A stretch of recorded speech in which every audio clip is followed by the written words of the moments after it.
Dear student, back to back my channel self study classes SP में आपका हार्दिक स्वागत है। दोस्तों, आज हम आप लोगों के लिए लेकर आए हैं व्याकरण। क्या है? व्याकरण से संबंधित। आज से एग्जाम में हर बार छपता है, उसमें कोई चेंजिंग नहीं होती है, न कोई बदलाव होता है। ठीक है, तो अब आपको पढ़ना क्या है? बस इतना ही पढ़ना है। आपका 30 नंबर पक्का, 100 में 100% मैं चैलेंज के साथ कहता हूँ। अब आपको क्या पढ़ना है ग्रामर में या व्याकरण में, तो देखते हैं आपको क्या पढ़ना है भैया। तो सबसे पहले क्या आएगा इसमें व्याकरण का आपका? वाक्यांशों के लिए एक शब्द। क्या है? 2 नंबर में आपसे पूछे जाएंगे दो कि वाक्यांशों के लिए एक शब्द। ठीक है, तो इसमें आपको पढ़ना है क्या? मैंने जो आपको 10-15 लिखा है, इन्हीं को पढ़ना है। इसके अलावा आपको इसी से छपने वाला है आपके एग्जाम में 30 नंबर पक्का, 100 का 100%। ठीक है, तो देखिए, जो सब कुछ जानता हो उसे हम कहते हैं, क्या कहते हैं? सर्वज्ञ कहते हैं। जो सब कुछ जानता हो उसे हम सर्वज्ञ कहते हैं। जिसकी कोई उपमा ना हो, क्या हो भैया? जिसकी कोई उपमा ना हो उसे हम क्या कहते हैं? अनुपम कहते हैं। ठीक है, आगे क्या है? जो कहा ना जा सके, जो कहा ना जा सके उसे हम कहते हैं आकथनी। क्या कहते हैं? आकथनी कहते हैं। ठीक है, उसके बाद आपका है कि जंगल की आग। जंगल की आग, जंगल की आग को हम कहते हैं भैया दबांगनी। क्या कहते हैं? दबांगनी कहते हैं। ठीक है, जंगल की आग को क्या कहते हैं? दबांगनी कहते हैं। ठीक, जो जाना ना जा सके, क्या है? जो जाना ना जा सके उसे हम कहते हैं, क्या कहते हैं? अज्ञेय कहते हैं। ठीक है भैया, क्या कहते हैं? अज्ञेय कहते हैं। थोड़ा जानने वाला, क्या है? थोड़ा जानने वाला को हम कहते हैं अल्पज्ञ कहते हैं। क्या? अल्पज्ञ माने थोड़ा, यानी कम जानने वाला। ठीक है, जानने की इच्छा रखने वाला उसे हम कहते हैं जिज्ञासु। क्या कहते हैं? जिज्ञासु। जो जानने की इच्छा रखता है और प्रवृत्ति रखता है उसे क्या कहते हैं?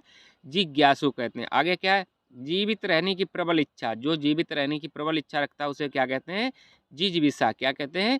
जिजीविषा। Most most important. ठीक है, जो अधिक बोलता हो भैया, क्या है? जो अधिक बोलता है उसे हम क्या कहते हैं? वाचाल। क्या कहते हैं? वाचाल। ठीक है, समय से और कम बोलने वाला। क्या? समय से और कम बोलने वाला क्या कहलाता है? मितव्ययी। क्या कहलाता है भैया? मितव्ययी कहलाता है। जिसका पति मर गया उसे हम कहते हैं विडो या विधवा। ठीक है, क्या कहते हैं? विडो या विधवा कहते हैं। जो भगवान में आस्था ना रखता हो भैया उसे हम नास्तिक कहते हैं। क्या है? जो भगवान में आस्था ना रखता हो उसे हम नास्तिक कहते हैं। और जो भगवान में आस्था रखता हो उसे हम क्या कहते हैं? आस्तिक कहते हैं। ठीक, जो ना रखता उसे नास्तिक और जो रखता उसे हम आस्तिक कहते हैं। 2 नंबर आपके पक्के। ठीक भैया, उसके बाद आपसे पूछा जाएगा कि वाक्यों में त्रुटि, त्रुटि होती है, त्रुटि को भी आपको पढ़ना है। 2 नंबर आपके त्रुटि से पक्का। ठीक है भैया, उसके बाद आएगा आपका 2 नंबर से रस। क्या पूछा जाएगा भैया? रस। रस पहले आपको कितने प्रकार के होते हैं? 5 प्रकार के होते हैं। 5 ही प्रकार आपको पढ़ने हैं भैया रस। 2 नंबर में आपसे पूछा है कि पहला श्रृंगार रस, दूसरा वीर रस, तीसरा करुण रस, चौथा हास्य रस और पांचवा क्या है? शांत रस। ठीक है, क्या? श्रृंगार रस, वीर रस, करुण रस, हास्य रस और शांत रस। ठीक, और इसको ये साथ आपको क्या पढ़ना है कि श्रृंगार रस की स्थायी भाव क्या होता है आपका? रति। ठीक है, वीर रस का स्थायी भाव उत्साह। ठीक है, करुण रस का स्थायी भाव शोक, हास्य रस का स्थायी भाव हास। ठीक, शांत रस का स्थायी भाव निर्दे क्या होता है? निर्वेद होता है। ठीक भैया, इतना ही आपको इसमें पढ़ना है। एग्जाम्पल में जैसे एक दिया है मैंने कि कर मुदरी की आरसी। क्या है? कर मुदरी की आरसी प्रतिबिंबित जो पाए और पीठ दिए निर्धक लखे झट इक झट पीक लगाए। तो इसमें आपका क्या है? श्रृंगार रस है। क्या भैया? श्रृंगार रस है। ठीक है, इसके बाद आपको भैया अलंकार पढ़ना है। ठीक है, क्या पढ़ना है? अलंकार। तो अलंकार में आपको क्या पढ़ना है? देखिए, अलंकार सबसे पहले कितने प्रकार के होते हैं। ठीक है, यदि आपसे एग्जाम्पल दे दिया जाएगा तो आपसे पूछा जाएगा कि इसमें कौन सा अलंकार है, या आपसे अलंकार की परिभाषा पूछी जाएगी। ठीक है, तो भैया देखिए कि आपके अलंकार कितने प्रकार के होते हैं। आपको इतना ही पढ़ना है। सबसे पहला नंबर 1 अनुप्रास अलंकार, नंबर 2 यमक अलंकार, नंबर 3 श्लेष अलंकार, नंबर 4 उपमा अलंकार, नंबर 5 रूपक अलंकार, नंबर 6 उत्प्रेक्षा अलंकार। ठीक है भैया, क्या? उत्प्रेक्षा अलंकार। अब हम आपको शॉर्ट में इसकी पहचान बता दें कि अनुप्रास अलंकार में क्या होगी कि व्यंजन की आवृत्ति बार बार। क्या है? व्यंजन की आवृत्ति बार बार होगी। जैसे एग्जाम्पल देख लीजिए, चमक गई चपला चमचम। क्या है भैया?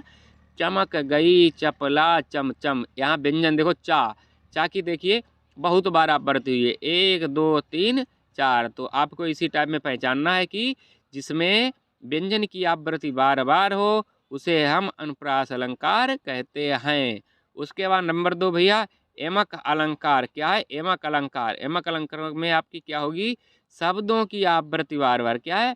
कि शब्दों की आवृत्ति बार बार। जैसे कनक कनक ते सौगुनी मात कथा अधिकाय, यह खाए बौराए जग बह पाए बौराए। तो यहाँ कनक कनक इस टाइम में आपसे पूछा जाएगा। ठीक है, कनक कनक, एक कनक का अर्थ भैया क्या होगा? शब्दों की आवृत्ति हो रही है। ठीक है, एक कनक माने सोना, एक कनक माने धतूरा। इस टाइम में आपको पहचानना। उसके बाद आपसे क्या पढ़ना है भैया? श्लेष अलंकार। श्लेष अलंकार का अर्थ होता है, अर्थ इसका भिन्न भिन्न होगा, अर्थात चिपका हुआ होगा। ठीक है भैया, क्या होगा इसका? हे प्रभु हमें दो जीवन दान। क्या है? हे प्रभु हमें दो जीवन दान। ठीक है, क्या है? हे प्रभु हमें दो जीवन दान। ठीक है, या इसका आपको दूसरा कोई एग्जाम्पल बताएं कि एक होता है स्वाति घटा गरहित मुक्ति पनहि सौपूर, कंधो अवत झुकत प्रभु आभा रुचि रूर। ठीक है, इस टाइम में आपसे पूछा जाएगा। नंबर 4 आपसे भैया उपमा अलंकार। क्या है? उपमा अलंकार।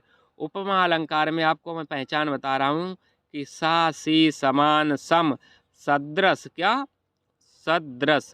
ऐसे शब्द आए तो भैया आप पहचान लीजिए एग्जाम्पल में कि इसमें उपमा अलंकार है। तो देखिए आपका उदाहरण दिखा रहे हैं, कुंद तुषार हार हीरे के सदृश धवल। देखिए इसमें सदृश आ गया। ठीक है, सदृश आपका आ गया, तो इसमें भैया कौन सा अलंकार हो गया?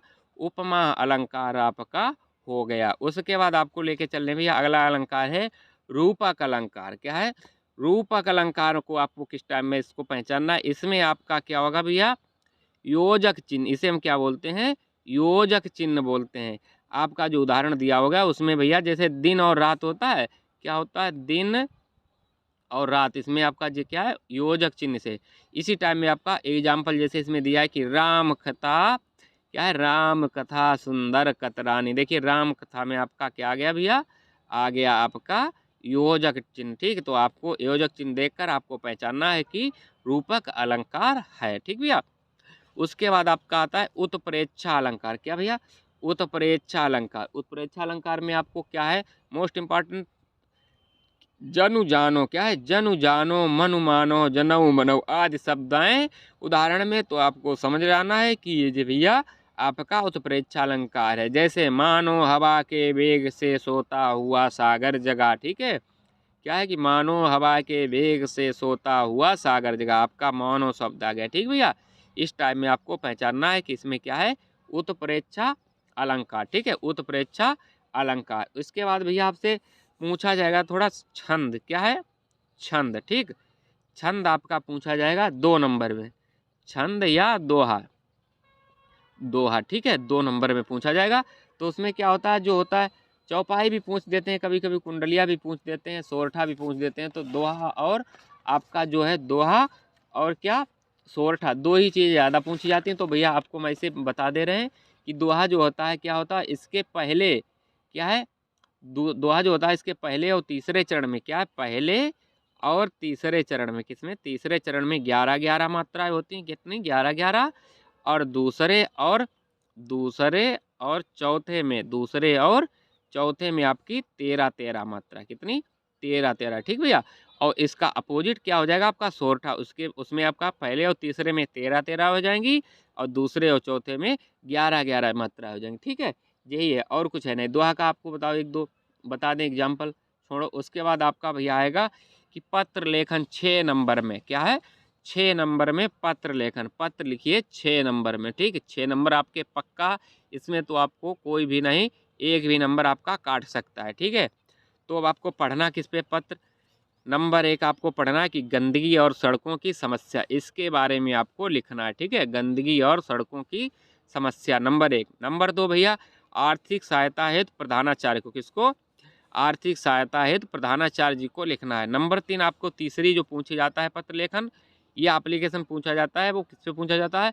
ऋण हेतु। किसमें? ऋण हेतु बैंक प्रबंधक को आवेदन पत्र लिखना है। किसको? ऋण हेतु, यानी ऋण हेतु आपको किसको लिखना है?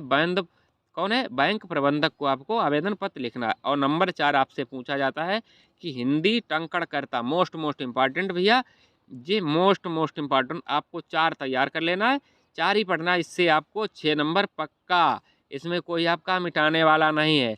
रहा लास्ट में आपका निबंध और रचना भैया, निबंध और रचना 9 नंबर में आपसे पूछा जाएगा। बिल्कुल आपको मैंने आपके लिए 5 लेकर आए हैं, बिल्कुल आप 5 पढ़ लीजिए।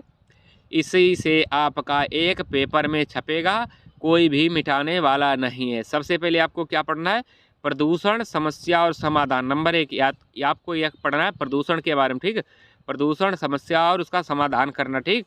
नंबर 2 क्या पढ़ना है आपको, भारत में आतंकवाद। आतंकवाद पे भी बहुत बार पूछा गया है भैया, हर बार पूछा जाता है, ठीक। उसके बाद आपसे पूछा जाएगा कि अनियंत्रित भ्रष्टाचार। भ्रष्टाचार तो भैया आज के ज़माने में देखिए प्रेजेंट टाइम में सबसे ज़्यादा भ्रष्टाचार चल रहा है, ठीक है, भ्रष्टाचार। उसके बाद आपसे भैया पूछा जाएगा कि शिक्षा में खेलकूद का स्थान। शिक्षा में खेलकूद का स्थान मोस्ट इम्पॉर्टेंट। और लास्ट में सबसे इम्पॉर्टेंट है भैया, या सबसे महत्वपूर्ण है कि मेरा प्रिय कवि, ठीक है, मेरा प्रिय कवि। कोई भी आप कवि लिख लीजिए, कवि के मतलब तुलसीदास हो गए, कोई भी आप 2-3 याद कर लीजिए, उसमें एक तो बिल्कुल आपका फंसने वाला है, इसमें आपको मोस्ट इम्पॉर्टेंट लिख लीजिए। वीडियो अच्छा लगा हो तो लाइक शेयर और सब्सक्राइब अवश्य करें। नेक्स्ट वीडियो देखने के लिए कमेंट भी करें। Thanks for watching.